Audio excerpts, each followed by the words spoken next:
Village Chilantembo 2, situé à 55 km de Likasi, sur la route de Lubumbashi en direction du barrage de Mwaringusha, dans la province du Haut-Katanga.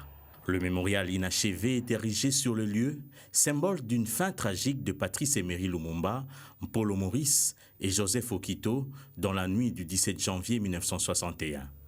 59 ans après, les impacts de balles restent encore visibles sur cet arbre sur lequel furent exécutés le héros national Lumumba et ses deux compagnons.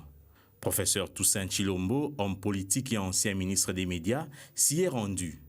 Nous sommes allés à sa rencontre en plein exercice de son métier pour revivre cette partie de l'histoire. C'est une curiosité qui, par ma modeste personne, peut permettre à ce que beaucoup de personnes aillent découvrir l'endroit où Patrice Emery Lumumba et ses compagnons Polo et Okito ont été assassinés.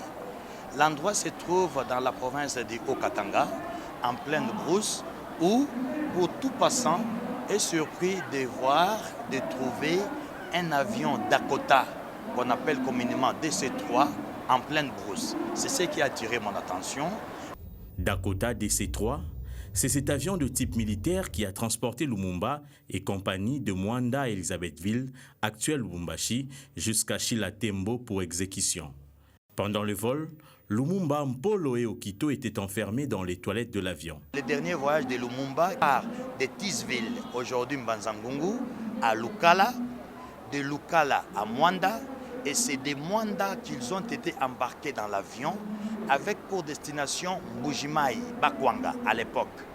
Il s'est fait que Kalonji Mulopwe, Kalonji Ditunga, a refusé que cet avion puisse atterrir à Mbujimai et l'avion a été détourné à Lubumbashi, malheureusement pour une fin tragique de Patrice Emery Lumumba et ses compagnons. Les coups de balle avaient éveillé la curiosité du chef de village et de son fils. Et c'est le lendemain qu'ils vont faire une découverte macabre. Le chef du village de l'époque, M. Capitaine, avec son fils de 18 ans, qui était dans les parages la nuit du 17 janvier 1961, qui ont entendu le coup de feu, ils sont venus et ont découvert les corps. M. Capitaine, en bon chrétien qu'il était, est parti dans un monastère qui n'est pas loin de ce village. Il a donné l'alerte.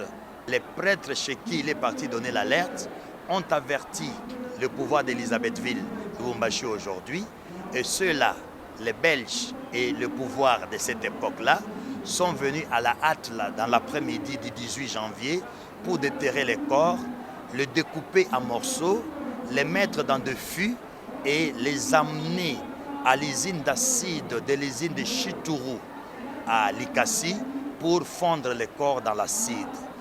C'est dans cette usine à acide que les 3 corps découpés, dont celui de Lumumba, s'est fondu, hormis la dent gardée par l'un des Belges qui conduit cette opération.